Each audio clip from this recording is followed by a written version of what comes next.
Hello and welcome back. We've reached the end of the 2027-28 season, and we're in the playoffs. But wow, what a grind it is to just make the playoffs in the Eastern Conference.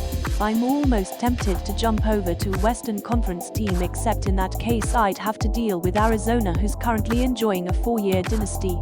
Let's hope we'll spoil their run at a 5th championship.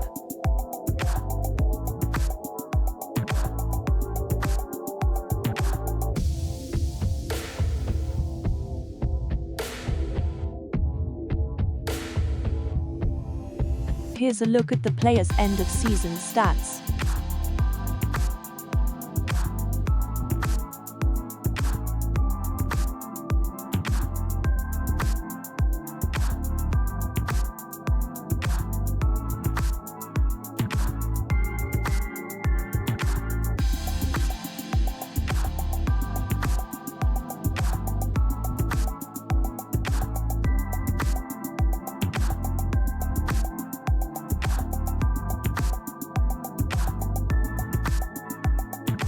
I'm ecstatic with Dickner's performance this season. He really broke out.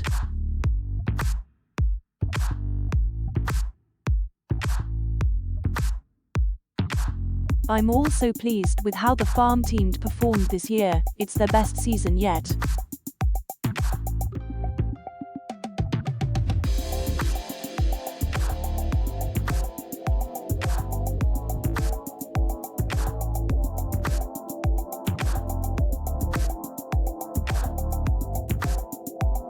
Okay, here's the lineup we're icing for Game 1, and our playoff opponents are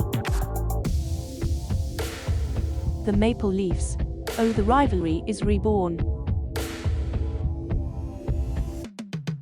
But there's also a draft, and picking first will be Vancouver, who select defenseman Curtis Jury-Leon. He's ready to jump into the lineup right now.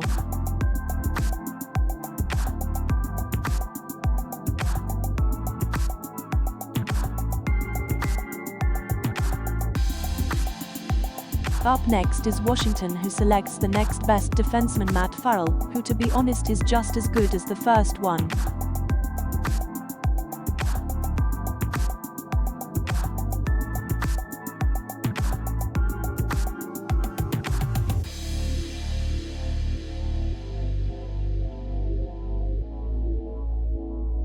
The first forward to go is winger Saveli Kiriyov, who'd be selected by the Boston Bruins.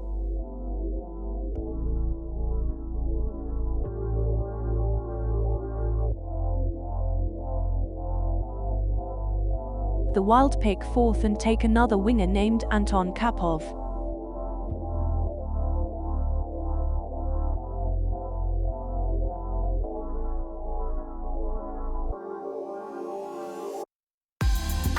The run on wingers continues when Vegas takes Igor Kabarov.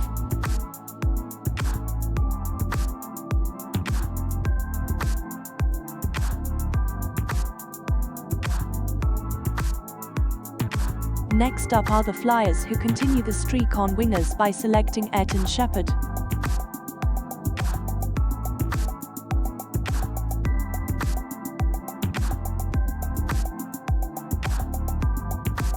Back to the playoffs, we're down a game in the series after Toronto takes Game 1.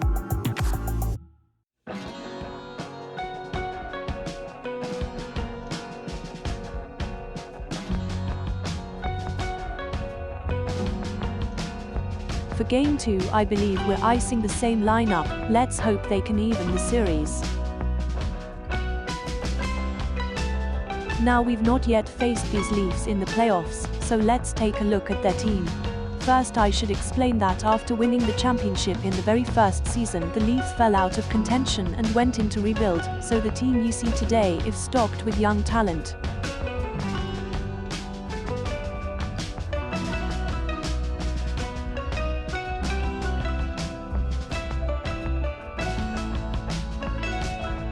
The cornerpiece of their rebuild is winger Matvei Michkov, someone the Leafs took at 3rd overall back in the 2023 draft, which is when their rebuild began in earnest. Backing Michkov up is another winger Dante Dawson. Jack Israelson is another familiar name from a past draft. Karim here is also very familiar, he was just selected a draft or two ago. And here's a shrewd second round pick that's turned out for the Leafs. And backstopping all this talent is goalie Yaroslav Askarov.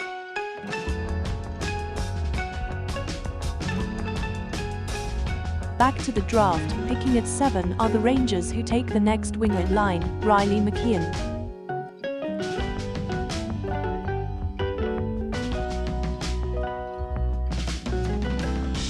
Up next are the Devils, who change things up and take center Christian Tomek.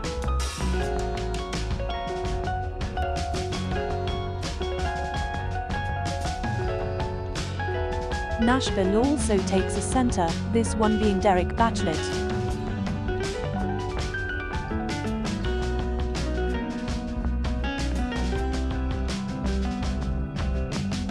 Montreal would opt for a defenseman named Brad Watson.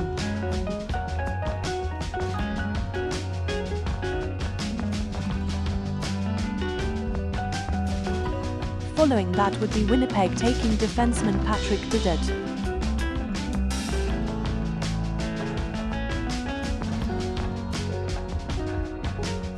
At 11 the Kings would take the first goalie Greg Barron. I'd been hoping he would still be available for me when I pick at 20, but realistically he would never have got in there.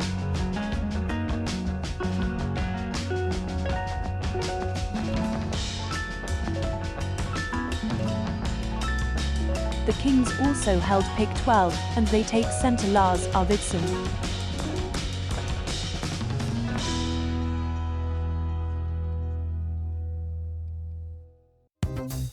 Back to the playoffs, Toronto takes Game 2 in what would be a high-scoring affair.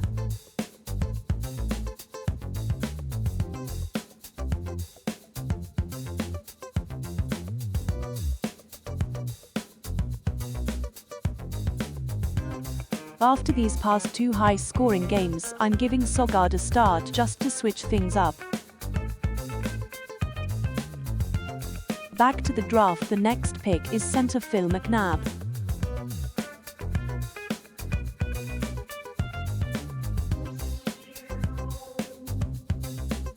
At 14 the Ducks take Max Pensick, a winger that I'd been eyeing for my pick at 20.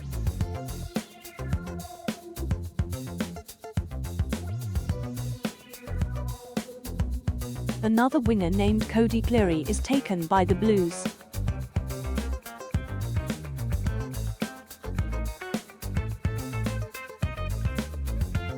Following that, Columbus takes winger Scott Ulrich, yet another guy that I was looking to take at my pick.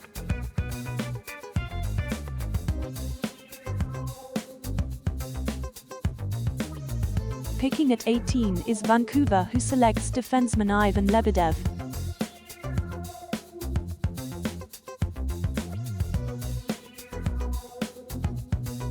Back to the playoffs, it looks like the Leafs are going to take us out. I just hope we can avoid the series sweep.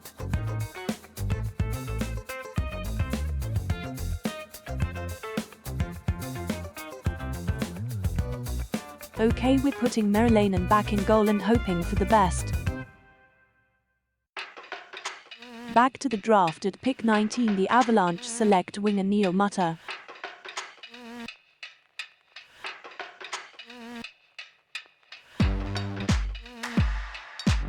It's finally our pick at 20, and our options are wide open, which is actually to say that we might as well just pick anyone and hope they pan out, so I settle on taking the best goalie remaining in Zachary Shields. I actually like his attributes a lot, and the only weakness I see is a low bravery stat. I'd like that to be at least a 12, but it's almost there and I'm going to hope it improves as he develops. Plus I need another goalie in the system.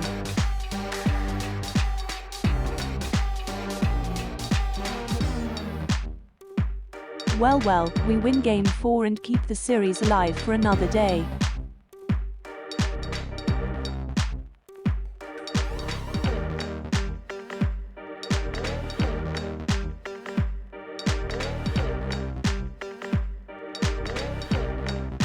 Let's hope the team has one more win in them.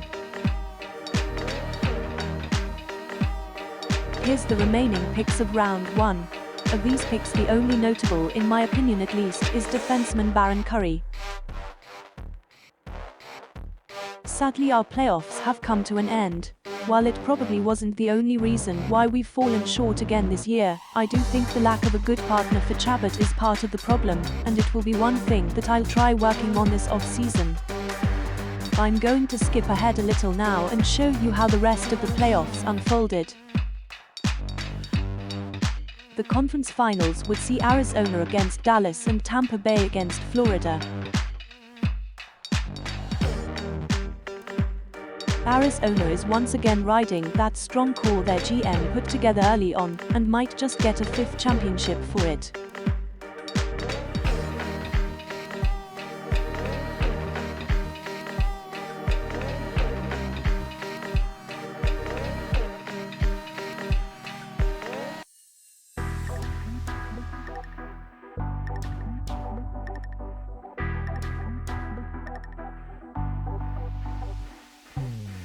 Meanwhile, Belleville was knocked out of their playoffs in the second round.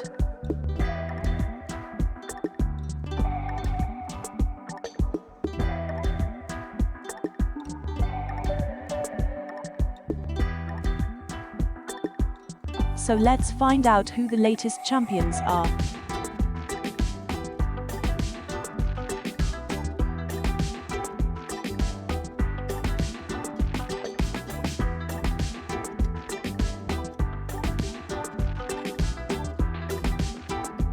And it's the Coyotes once again. What a run for them, and congratulations to their GM.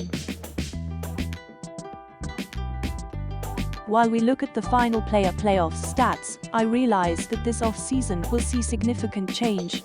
I'm letting Kapanen and Monahan go. Lindgren's is going to be promoted to help replace Monahan, while I'm going to find right-wing depth in free agency. It was another fun run, but that's the end of this video. Thank you for watching.